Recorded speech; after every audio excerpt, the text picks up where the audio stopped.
Evacuate now! There's a town in America where the government evacuated everyone and still won't say why. The roads were sealed, the homes were left behind. And here's the part that'll make your skin crawl. It's still called Helltown. On the map, America loves a good small town story, right? Porch swings, county fairs. But listen, there's another side of the map. The side where streetlights flicker even when there's no power. And if you ask the locals about the screaming in the woods, they'll just say, don't ask.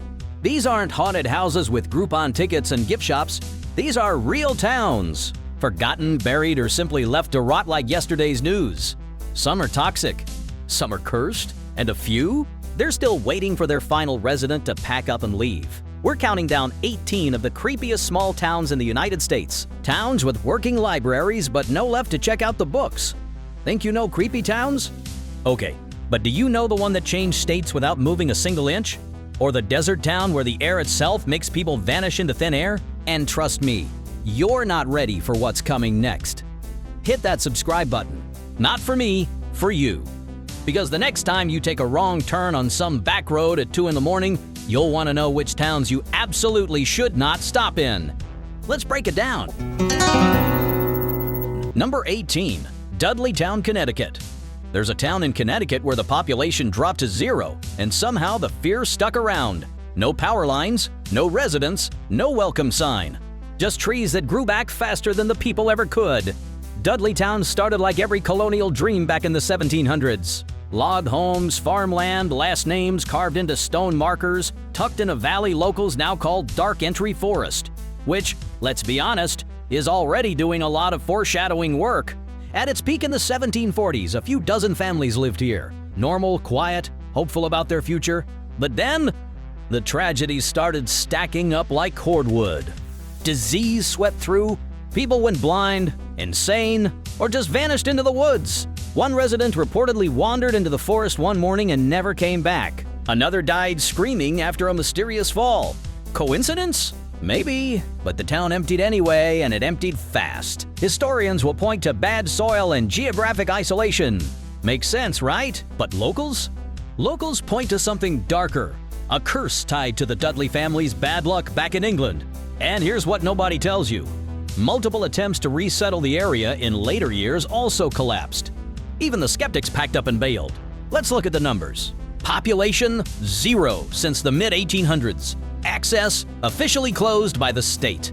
Trespassing is actually enforced. Property ownership, it's all private land trust now. No development allowed, period. Emergency calls from the area? They spike from hikers reporting sudden panic attacks and complete disorientation.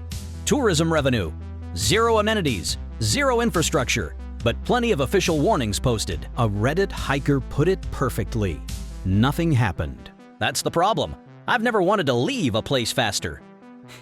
Here's the irony that gets me.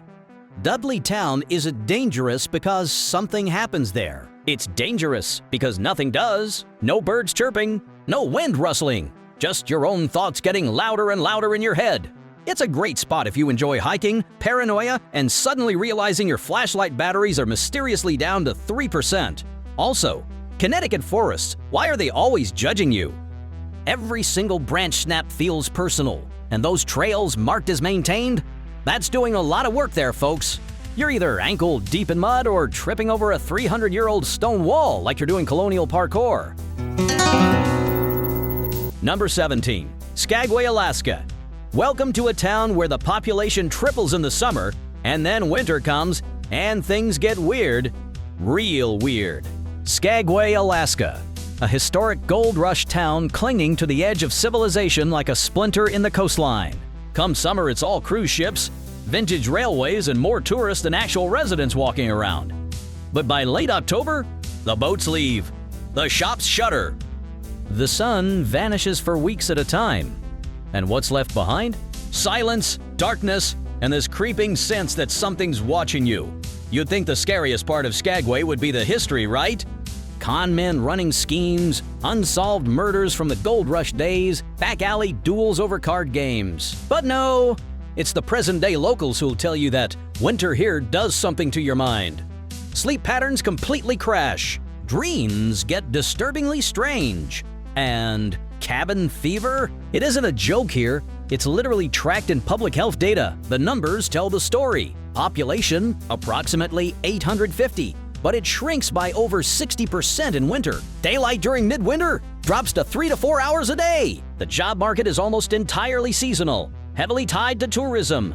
Mental health support becomes minimal during the off-season. Average rent runs between $1,000 and $1,300 monthly, but good luck finding year-round housing. Crime rate stays technically low, but locals report increased paranoia events, specifically in winter months. It's one of the safest towns in America, as long as you don't count losing your grip on reality as a crime. Skagway feels completely normal if you only visit when it's sunny and bright. But stick around for winter, and time gets soft around the edges. Your body forgets how to wake up properly. Your thoughts start looping. Even longtime residents will tell you they keep all the lights on at night, not for visibility, but for the company.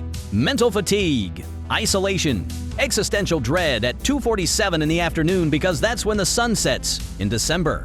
It's not haunted in the Hollywood sense with creaking doors and cold spots, but it's absolutely a psychological trap. Also, let's talk about the weather for a second. Skagway doesn't just get cold, it gets wet cold. Like, I wore 3 layers and my soul still shivered kinda cold. And the wind? It doesn't blow through you, it negotiates ownership of your skeleton. Try walking to the post office and not questioning your entire life choices halfway there. Imagine waking up at 10 in the morning to pitch darkness, stepping outside into freezing wind, and realizing the only sound is snow hitting snow. Your breath feels too loud.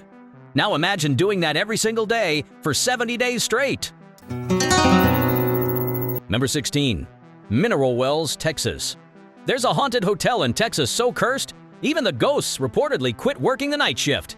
Welcome to Mineral Wells, where your anxiety might be natural, but trust me, your water definitely isn't. Once upon a time, Mineral Wells was the jewel of Texas spa towns. The place absolutely boomed in the early 1900s thanks to its famous healing water. People traveled for miles to drink it, soak in it, or bottle it up and ship it to grandma back east.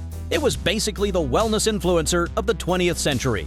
The crown jewel, the Baker Hotel, stands as an abandoned 14-story relic that once hosted celebrities, oil barons, and apparently something that still hasn't checked out of room 236. Let's talk numbers. Population hovers around 14,800. Median home price sits at approximately $175,000. Sounds cheap, right? Well, you might inherit a ghost roommate with a deed. Crime rate runs 49% higher than the national average. Unemployment hits 6.2%. Annual tourism revenue stays mostly seasonal, with spikes specifically around haunted tour season. You know it's bad when your town's main economic driver is literally paranormal discomfort. Living in Mineral Wells comes with what locals call a vibe. Some people describe it as charmingly eerie. Others just say it feels spiritually off, like standing on a frequency that doesn't quite match reality. Residents report sleep paralysis, unexplained cold spots in summer, and electronics dying without any logical explanation. Paranormal investigation teams show up with thousands of dollars worth of gear. Meanwhile, locals, they just leave the lights on at night and move on with their day. Let's talk about downtown for a minute. It's half restored Victorian charm, half rotting infrastructure, like a living metaphor for indecision. The crosswalk buttons don't work, but that's fine. The ghosts don't drive anyway. And try getting a real cup of coffee after 3 in the afternoon. Either the shop's closed or the barista is busy sage cleansing the espresso machine because it made weird noises. Honestly, your best bet is just hitting up Whataburger and carrying a rosary. Picture this. You're walking through the empty lobby of the Baker Hotel at dusk. Paint peeling from the walls. Air thick with mildew and maybe regret. You pass a dusty mirror and swear you see someone standing there. Not you. Someone else. You blink. They're gone. Oh, by the way, that famous mineral water, still available at certain spots, still smells vaguely like old pennies soaking in a jar. Still legally drinkable, but emotionally very concerning. Number 15. Cairo, Illinois Southern. 2 massive rivers converging, prime trade routes, a literal geographic cheat code. Instead, it's one of the quietest collapses in American history, and somehow the silence is doing most of the talking. Stand on the levee where the Ohio and Mississippi rivers meet. Barges glide by peacefully. Water everywhere you look. Opportunity everywhere, at least on paper. Now turn around. Boarded storefronts. Cracked sidewalks buckling under weeds. A downtown that looks frozen mid-sentence, like someone hit pause and forgot to come back. Cairo isn't creepy because it's old or abandoned. It's creepy because it was supposed to win big. This was the golden ticket location, and somehow, it still lost everything. Here's the part nobody sugarcoats anymore, and we shouldn't. Population sits at approximately 1,700 souls, down from 15,000 in the 1920s. The vacancy rate exceeds 70% of buildings now sitting abandoned. Median home price hovers around $55,000, and properties still aren't moving. The poverty rate hits approximately 45%, nearly 4 times the national average. Unemployment consistently runs double the Illinois state average. One local posted on Reddit, and this stuck with me. It's not dangerous here, it's just empty. And somehow, that's worse. When houses cost less than a used Honda and still can't find buyers, that's not a real estate market. That's a warning label. Cairo didn't just decline naturally over time. It was managed into a corner. Decades of redlining, federal disinvestment, and state-level neglect turned what should have been a strategic powerhouse city into a budget line item nobody wanted to deal with. When the jobs left, help didn't arrive. And when help finally did arrive, it came wrapped in paperwork and impossible deadlines, not actual solutions. This isn't a ghost story, folks. It's policy failure with a very long memory. Living here means cheap rent, sure. But it also means expensive patience. Services are severely limited. Grocery options are thin on the ground. Schools struggle with funding and enrollment. And opportunity? You commute an hour for it, or you just leave entirely. From a delivery driver's perspective, this place is an absolute nightmare. Half the addresses don't technically exist anymore. Google Maps straight up lies to you, and every other street just dead ends into what used to be something important. You're not lost. The town just moved on without bothering to tell the roads. Imagine waking up to river fog rolling slowly past your window. Quiet. No traffic sounds. No morning rush. Just birds and water. Sounds peaceful, right? Now imagine needing a job, needing a doctor, or just needing a decent grocery store and realizing the closest real option is an hour away in any direction. That calm you felt? It starts to feel heavy. In Naperville, Illinois, the biggest fear is rising. Property taxes, eating your budget. In Cairo, it's whether the town itself will still exist in 10 years. Number 14, Centralia, Pennsylvania. There's a town in Pennsylvania that's been on fire for over 60 years and nobody's managed to put it out. The streets crack open randomly. Smoke pours from the ground like special effects. And somehow, it still has an official zip code. Welcome to Centralia, where the only thing hotter than the underground coal fire is the federal government's truly impressive ability to ignore a burning disaster for decades. Let's rewind to 1962. Centralia is your average working-class coal town. Churches on every corner, diners serving coffee, Little League games on weekends, one of those places where everybody knows everybody, and everyone's grandpa worked in the mines. Completely normal, until the town literally caught fire from below ground. A coal seam beneath the town ignited in an old mining pit.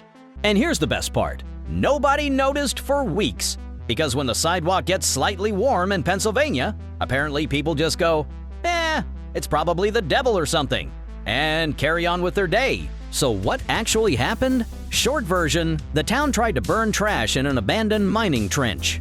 That trench connected directly to a vast, incredibly flammable network of coal veins beneath the entire town. The fire spread underground, then spread more, then spread even more. And by the time officials realized it was completely unstoppable, it was already under everyone's feet. And the government's response? Oh, they handled it beautifully. In 1984, Congress allocated $42 million to relocate residents. Eminent domain kicked in across the board. But a handful of stubborn folks refused to leave. By 1992, the entire town was officially condemned. Today, the population stands at 5 people, all stubborn, all still living directly on top of a literal underground fire pit. Current statistics paint a wild picture. Population as of 2023, 5 residents. Estimated fire spread over 400 acres underground and still growing. Expected duration, experts say it could keep burning for another 250 years. Average home price, $0, because there literally are no homes left to buy. Crime rate, 0%. It's pretty hard to rob someone when there's no one left to rob. Annual tourism revenue stays modest, mostly from urban explorers and people with GoPros who make questionable life choices. It's a great town if you're really into post-apocalyptic vibes, sulfur-scented breezes wafting through the air and having exactly 0 neighbors to complain about your lawn maintenance. Most residents eventually left. The homes got bulldozed by the state. The highway was permanently rerouted. Streets were officially closed off with barriers. But that fire? Still there. Still burning underground. Still popping up randomly, like the world's worst game of whack-a-mole. Here's the weird part that gets me. It's technically illegal to live there now, but those last holdouts refused to leave and actually sued the state. And they won. So now they have life estates, meaning they can legally stay until they die, after which the land automatically reverts to state ownership. Because nothing says American freedom quite like getting official permission to die on your own smoldering lawn. How do you lose an entire town to an underground fire and then just not put up proper fencing? You've got sinkholes opening randomly, toxic gas venting from cracks, and literal steam rising from the asphalt. And people still treat it like it's a quirky hiking spot for Instagram photos. There are YouTubers out there doing backflips off cracked pavement like it's some extreme sports park built by Satan himself. Someone actually spray-painted Slender Man was here on an abandoned mailbox. No, bro. Even Slender Man looked at this place and said, "This is too much for me." Picture this scene. You step out of your house one morning and the road in front of you is actively smoking like it just finished an intense workout. It smells like burnt pennies mixed with bad life decisions. Your dog refuses to go past the driveway because even animals know the earth should not hiss at them. And you haven't had a neighbor since 1993. One Reddit user summed it up perfectly. Went to Centralia for the first time last year, was expecting ghosts. Got a flat tire and sulfur poisoning instead. 10 out of 10 would absolutely not camp there again. What makes Centralia so genuinely chilling isn't just the fire itself, it's how slow and awkward the entire government response was for literal decades. For years and years, agencies bounced responsibility around like a hot potato nobody wanted to touch. First it was the town's problem, then the counties, then the states, then the federal governments. And now everyone's just sort of pretending it's not still actively happening underground. Here's an actual quote from a Pennsylvania official back in the 1990s. "It's not an emergency situation. It's a slow-moving inconvenience." Bro. Inconvenience? The ground was literally melting. Some towns, potholes take weeks to get repaired. In Centralia, entire roads disappeared from existence, and officials just deleted them from Google Maps like a bad Instagram post. Remember when mineral wells just had haunted hotel problems? Centralia looked at that and said, "Hold my cursed coal seam."